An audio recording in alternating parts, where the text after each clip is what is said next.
Hello, good morning, Ram Ram मंडळी. कसे आहात तुम्ही सगळे? आमच्या वनश्री विला व्लॉग या यूट्यूब चॅनलमध्ये तुमचे खूप खूप स्वागत.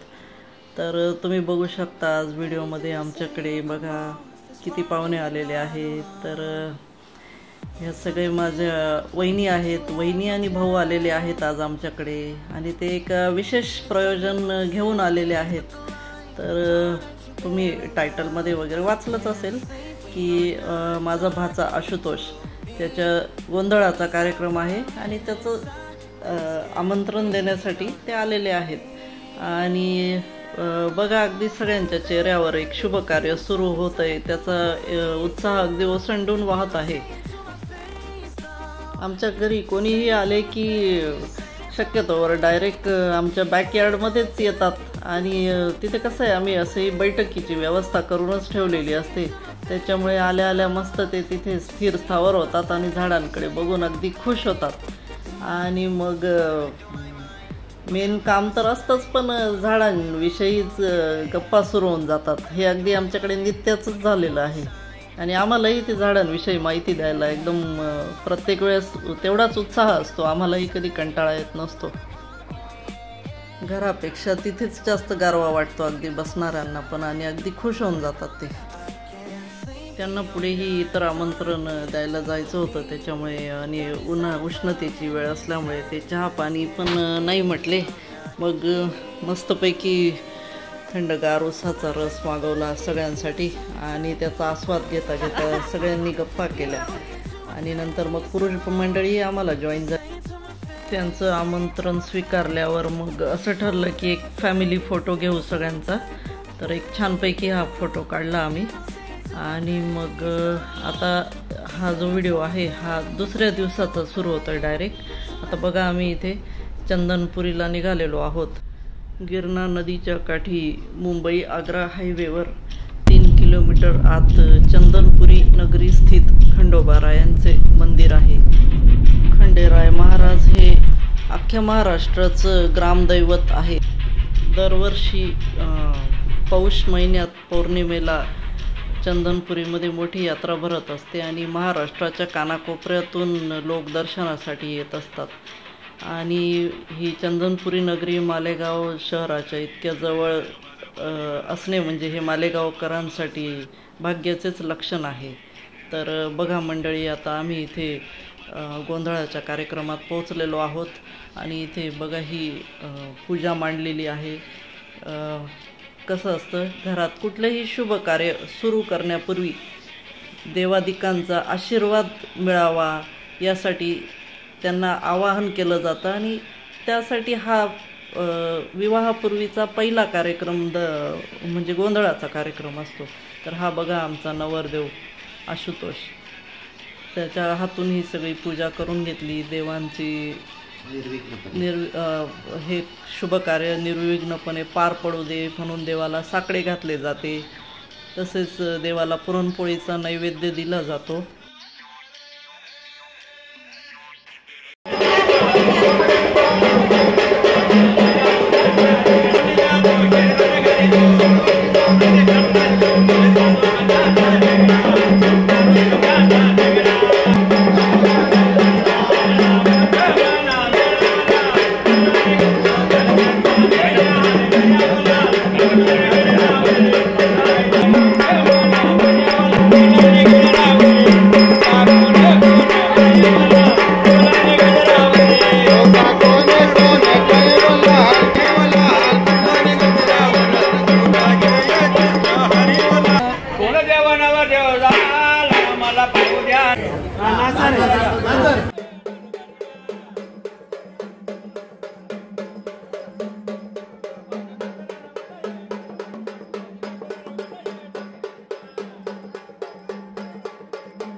तर आता देव नाचवण्याचा विधी झाल्यावर सगळे निवांत बसले आहेत.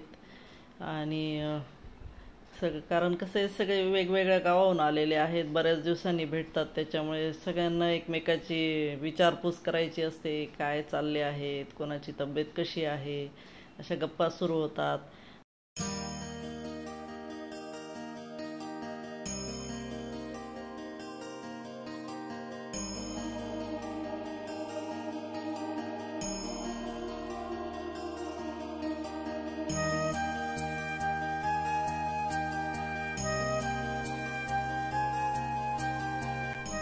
एकीकडे गप्पा सुरू होत्या आणि मीनवाईल जेवणाच्या पंक्ती पण सुरू झालेल्या होत्या.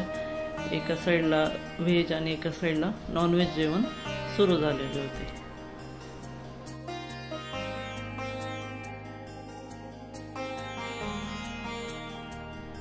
सगळे एकत्र आले आणि फोटो काढण्याचा मोह होणार नाही असं तर काही शक्य नव्हते. त्याच्यामुळे फोटो सेशनची लगबग सुरू झालेली होती. कोणी फोटो काढण्यात, कोणी सेल्फी काढण्यात, तर कोणी पोज देण्यात मग्न होत होते. तर दुसरीकडे आमच्या भावजया आमची चेष्टा करत होत्या. कार्यक्रमात सगळ्यांच्या चेहऱ्यावर अगदी वेगळीच चमक आलेली होती आणि सगळ्यांचं अगदी हेच म्हणणं पडलं की असा कार्यक्रम मधून झाला पाहिजे की ज्याच्या निमित्ताने सगळे एकत्र येतात आणि या भेटीगाठींमुळे एक नवीन ऊर्जा मिळते आणि ही ऊर्जा घेऊन आपण आपल्या पुन्हा जे धावपळीचं रुटीन असतं त्याला लागून जातो. म्हणजे कसं असतं बघा, माणूस माणसासाठी आसूसून जातो. तर इथे आता सगळ्यांचा निरोप घेऊन आम्ही चंदनपुरी गावात मंदिराच्या दिशेने निघालो आहोत. तर बघा, हे छोटंसंच गाव आहे, पण खंडोबारायाच्या आशीर्वादाने त्यात विशेष महत्त्व प्राप्त झाले आहे. खंडेराय हा महादेवाचाच अवतार असून ते मणिमल्ल या राक्षसांचा संहार करण्यासाठी कैलासाहून जेजुरीला आले आणि तिथून ते त्यांची जी असीम भक्त होती बानाई, धनगर कन्या बानाई, हिच्यासाठी ते चंदनपुरी या गावी 12 वर्ष वास्तव्यास होते. तर मला एक प्रश्न असा पडतो की हा जो गोंधळाचा कार्यक्रम असतो हा रविवारीच का केला जातो गाई? अगं ते काय हे मणी आणि मल्लांचा जो संवार होतो ना यांच्याकडून, खंडोबारायांकडून, तर त्या दिवशी ते सूर्याकडून ते तेज घेतात, ताकद पण घेतात आणि ते असे खूप त्यांच्या चेहऱ्यावर तेज येतं, ते पिवळे धमक होतात ते आणि त्या बळामुळेच ते त्यांचा संवार ते करू शकतात. आणि तो वार रविवार असतो म्हणून मग आपलं ते सगळे कुठलेही कार्यक्रम खंडेरायांचे रविवारीच केले जातात. आणि त्यांना म्हणजे वस्त्र ही पिवळ्या रंगाचंच परिधान केले, भंडारा पण एकदम, आणि जो पिवळा भंडारा असतो तोच उधळला जातो. ते पिवळ्या रंगाचं ते महत्वच आहे ते. असे हे आपले खंडेराय महादेवांचा अवतार, ज्यांनी सृष्टीला राक्षसांच्या संकटातून सोडवले. असं हे आपलं जे दैवत आहे. तर ज्यांना आपलं कुलदैवत माहिती नसतं त्यांनी खंडेरायालाच आपलं कुलदैवत मानून त्यांच्या चरणी नतमस्तक व्हायचं असतं आणि आपले काय अडचणी असतील त्यांच्या पुढे मांडायच्या असतात. आणि कसं असतं, शेवटी जिथे श्रद्धा असते तिथेच शक्ती येते. आणि मग खंडेराव आपल्या संकटासाठी वायुवेगाने घोड्यावर बसून येतात. मग आपण निवारण्यासाठी देशाच्या किंवा जगाच्या कुठल्याही कोपऱ्यात असू तरी त्यांची कृपा आपल्याला लाभते. वायुवेगाने येतात ते, घोड्यावर बसून येतात. हो. आणि अगदी म्हणजे ते जेव्हा यात्रा असते साधारण पौष महिन्यात, तर तेव्हा असे थंड वारे सुटतात. म्हणजे ते जे खंडेराय येण्याचा जसा हे लागतो, त्या वाऱ्यावर बसूनच येतात, वाऱ्यावर स्वार होऊन येतात खंडेराय. आणि आता बघा, इथे तिथे मंदिरा शेजारीच ही महादेवाची एक सुंदरशी पिंड पण आहे. आमच्या वनश्रीने, आजीबाबांनी तिचं दर्शन घेतलं आम्ही आणि तिचं जे ते जल आहे अगदी थंडगार मस्त ते डोळ्यांना लावलं. इथे मंदिरापुढे 2 दीपमाळ उभ्या आहेत. इथे मंदिराच्या बाहेर खूप छान छान दुकानं आहेत जिथे अगदी पूजेचे अगदी दुर्मिळ वस्तू उपलब्ध आहेत. तर यात वेगवेगळ्या प्रकारच्या आरत्या, दिवे, पुन्हा दिवटी जी लग्न कार्यात लागत असते ती पण होती. आणि मला आठवतं म्हणजे जेव्हा 17-18 वर्षांपूर्वी माझ्या लग्नाआधी आईने जेजुरीहून ती दिवटी विकत आणली होती, जिच्यात ज्योत लावून ती खंडेरायाला ची पूजा केली जाते. आता ती पण इथे चंदनपुरीत उपलब्ध आहे.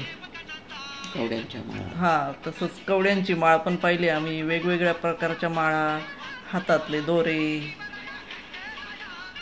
देवांच्या मूर्ती, फोटो, प्रसाद, असं हे सगळं आम्ही बराच वेळ बघत होतो. आणि आम्ही तिथून एक धूपदाणी पण घेतली. या सगळे वातावरणात फिरता फिरता आपण थोड्या वेळाकरता का होईना आपले जे रोजचे व्याप असतात तेही विसरून जातो आणि अगदी भक्तिमय होऊन जातो. म्हणून मंदिरात हे गेले पाहिजे, देवाच्या चरणी लीन झाले पाहिजे. आपले जे काय चांगले या वाईट कर्म असतील ते देवाच्या चरणी अर्पण केले पाहिजे आणि हलक्या मनाने घरी गेले पाहिजे. तर आता इथे बघू शकता मी बानाईच्याही मंदिरात तुम्हाला घेऊन आली आहे. तर हे बघा, इथे बानाईचे छोटेसे मंदिर आहे. बानाई ही खंडेरायांची निस्सीम भक्त होती, जिच्यासाठी ते जेजुरी घर सोडून इथे चंदनपुरीत धनगरवाडीत धनगर वेशात 12 वर्ष राहिले. असे हे भक्तांच्या भक्तीला पावणारे ग्रामदैवत आहे आपले. तर चला आता आम्ही परतीच्या प्रवासाला निघालो आहोत. तर आमच्या आशूचा आजचा प्रोग्राम तुम्हाला कसा वाटला आणि हे चंदनपुरी मंदिराची माहिती कशी वाटली हे आम्हाला कमेंट करून नक्की सांगा. पुन्हा भेटू पुढच्या व्हिडिओत नवीन माहिती घेऊन. तोपर्यंत असेच आमच्यासोबत राहा आणि आमच्या चॅनलला लाईक, शेअर आणि सबस्क्राईब.